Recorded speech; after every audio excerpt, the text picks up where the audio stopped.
October 3. Kung mapapansin nyo, medyo gumaganda na po yung pakiramdam natin. Salamat po sa prayers nyo. Bigay tayo ng health update. Bukod lang sa walang buhok, pero kung titingnan nyo, parang naging normal na yung kulay ko.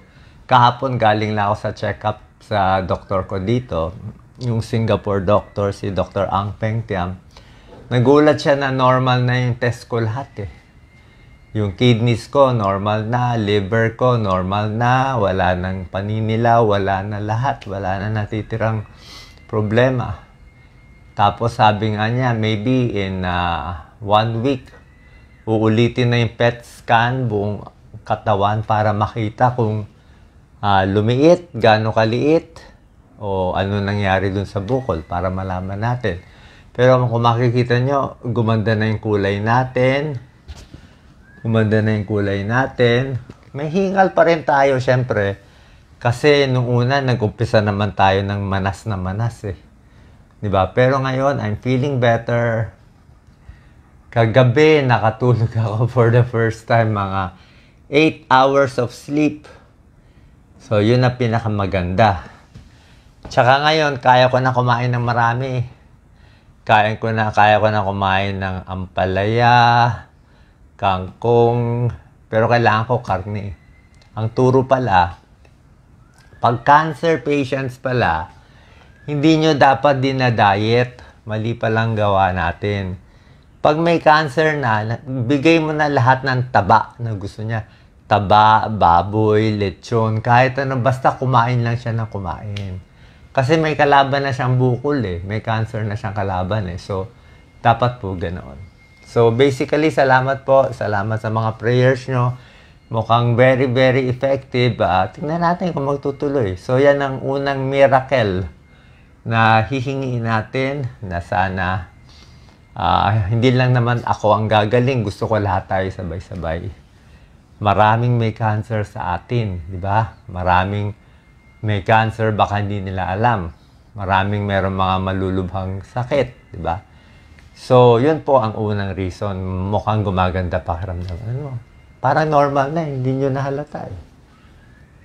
Hindi na siya halatang may sakit eh. Di ba? Nakita nyo naman yung mukha na may sakit. Oh. Kahit pakita ko pa leeg ko sa inyo.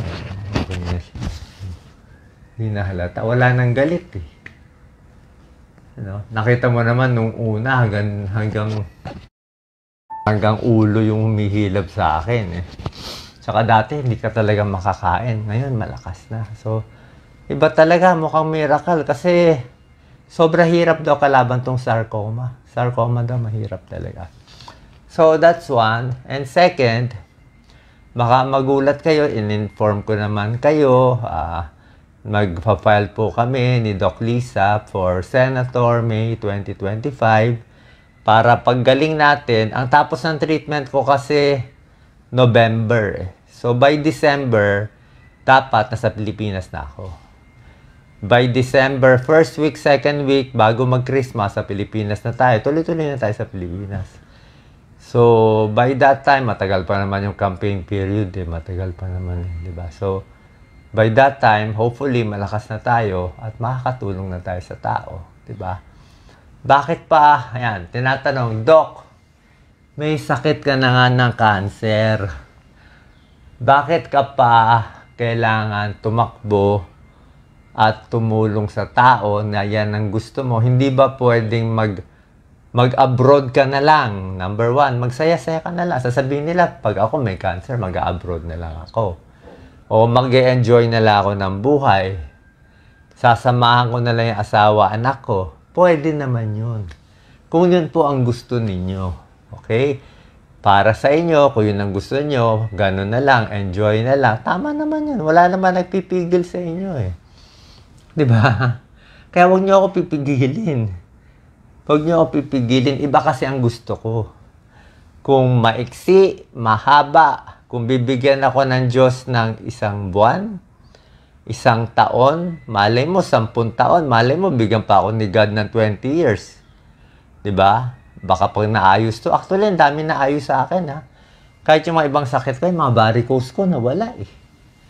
Yung varicose ko, yung mga manas ko, lahat nawala eh. So, parang siya pala talagang gumugulo sa buong katawan ko. So wag niyo po akong pigilan kasi hindi naman para sa akin to, para sa inyo to. Okay? Sanay na kayo sa mga corrupt na politiko eh. Try naman tayo ng matino. Try it once, di ba? Try nyo once. Sabihin, mahina si Doc. Paano nyo nalaman mahina? Utak nyo na siguro nahihinaan. My God. Hindi ka naman pwede banat ng banat na hindi nag-iisip. Di ba? Hindi ka naman pwede banat dito, banat dyan, banat dyan. Kita mo nga ngayon, yung mga senador at congressman, walang bumabanat eh. Halos walang bumabanat, di ba? Tama, mali, wala nang bumabanat eh. Pero, ang gagawin natin, sa takbo natin, ang pinakakaiba natin, explain ko po sa inyo, ay wala tayong campaign funds. Mula umpisa, hindi ako tumatanggap ni maliit na pera, ni piso kahit kanino. Bakit? Oras na tumanggap ka. Senado is ang funding ng Senado, minimum 100 million, 300 million, 500 million, 1 billion or more. Yan ang minimum budget. Minimum budget. Tayo wala tayong gagamitin ganung budget. Baka 500,000 lang. Kasi pag tinanggap mo yung 5 million, 10 million, sigurado may kapalit yun. 100% maniwala ka, may kapalit yun. At pagdating doon, magugulat na lang kayo sa mga decision ng senador nyo. Tama naman majority decision niya, pero syempre, pag yung decision para doon sa nagbigay sa kanya ng pera, ay medyo papaboran niya yun. Kasi nagbigay sa kanya ng pera para manalo siya. Tayo, ayoko yun. Gusto ko manalo, walang campaign funds. Hayaan mo na sabihin na tanga ka. Eh gusto ko malinis eh. Gusto ko honest eh. Kung gusto nyo ng dishonest, gusto nyo loko, gusto nyo scamming, buhay nyo yun. Konsensya nyo yun. Problema nyo yun kay San Pedro, hindi ko problema yun, di ba? Eh, gusto ko gawing malinis eh. Di ba? So hindi tayo tatanggap kahit kanino. Any of the tycoons, any. Pag hindi ako tumanggap at nanalo tayo, magagawa natin pinakamaganda sa Pilipinas. Kasi masasabi mo yung tama eh. Wala ka nang i-favor eh. Wala kang utang eh. Walang may hawak ng ulo mo eh. Diba? Walang may hawak ng ulo mo. Kaya nahihirapan yung mga kandidato, gagastos sila ng 200 million, 500 million, tapos, paano ang bawi? Diba? Paano babawi? Dadaanin na lang sa matamis na salita. Kaya kung gusto nyo makita, may corruption o wala, tingnan nyo na saan yung campaign funds nila. Nandun yung sikreto. Okay? Ako, hindi tayo gagamit doon. Basta tulong lang. Pag nakaupo tayo, syempre yung health natin, bulok naman. Alam naman gano'ng kabulok ang healthcare ng Pilipinas. Doon nga, bulok na eh. Pagdating ko dito ngayon sa Singapore, mas bulok pa talaga. Wala na. Milya-milya na. At hindi lang healthcare ng mahihirap aayusin ko. Healthcare ng mayaman, aayusin din natin.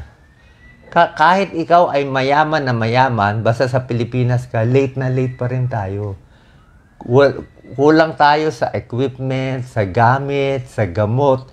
Yung mga gamot na ini-inject sa akin, wala sa Pilipinas lahat. Kaya sinabi ko, pag sa Pilipinas, patay na ako talaga. Lahat ng gamot na ini-inject sa atin. Hindi lahat pala, karamihan. Meron talaga mga malalakas na ini-inject sa akin, mga targeted cell therapy at iba pa. Dito, available.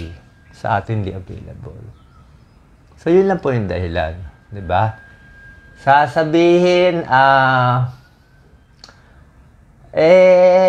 ba't pa siya tatakbo? Mag-relax siya tulad ko. Diba? Diyan mo nakuha yung sakit mo. Ba't mo sinabi nagkasakit ka dahil sa stress? Tunay naman eh. Bashing, stress, pwede magdulot ng sakit. Kaya sinabi ko rin nga sa inyo, huwag mag-bash ng ibang tao. Kaya ako rin sinabi yon bilang tulong sa mga kabataan. Teenager, 20s, di ba? May mental health problem, ang dami nagsusuicide, di ba? Stress sila. Kaya sinasabi ko, ang stress, hindi lang nagkakos ng mental health problem, pwede mag-cause ng cancer at ibang sakit.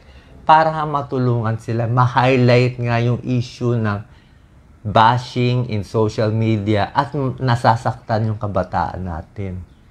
Tulong ko nga yun sa inyo eh. Kaya ko nga sinabi, para makita ng ibang tao. Okay? That's my second level, deeper level reason for saying that. Pero, tunay din naman yun. Okay? So, yun lang po. Konting updates lang. Maraming salamat po. Salamat sa lahat ng prayers. Hindi pa tayo 100%. Diba? Second chemo pa lang ako. Pero nakikita nyo, medyo umaano. Timbang ko na lang mababa. I'm only 145 pounds eh. Kailangan ko daw mag-muscle talaga. Lahat daw ng karne, baboy, ano man meat. Basta any meat. Kailangan na pampalakas. Thank you, thank you. Salamat po, salamat po. Basta ako talaga 100% hindi corrupt. Pagdating doon, makikita nyo na lang. Kung gusto nyo ngayon ako magtatak-tak, magdadakdak, hindi ko gagawin. Kahit tingnan nyo yung mga senador, meron bang tumitira ngayon? Takot naman sila lahat Quiet din sila lahat eh. Titira lang yan pag malapit na yung election, di ba? Oo. Bakit ako magpapauto? Pag tumira ka ngayon, di patay ka na ngayon. Maganda hindi nila alam yung iniisip mo. Diba? Maganda hindi nila alam yung iniisip mo. Pero kayo, alam nyo naman iniisip ko. Alam nyo naman iniisip ko eh. Iniisip ko nga kayo eh. Ganun nga kasimple. Kaya sabi ko nga, nung malala ako, bago ako mamatay, sasabihin ko, ngayon mukhang hindi ako mamamatay. Kaya wag nyo sabihin terminally ill ako. Walang terminally ill. Ang cancer ngayon, nagagamot. Isa pa pala, ang dami ko nakakausap dito ng mga nurse sa Singapore. Pare-pareho sinasabi ng mga Filipino nurses sa Singapore sa akin. Sabi niya, Doc, pag sa Pilipinas, very hard ang kaso mo. Parang very hard case ka. Pagdating mo sa Singapore, easy case ka lang. Yung super hirap sa atin, pagdating dito, kaya natin ayusin yan. Diba?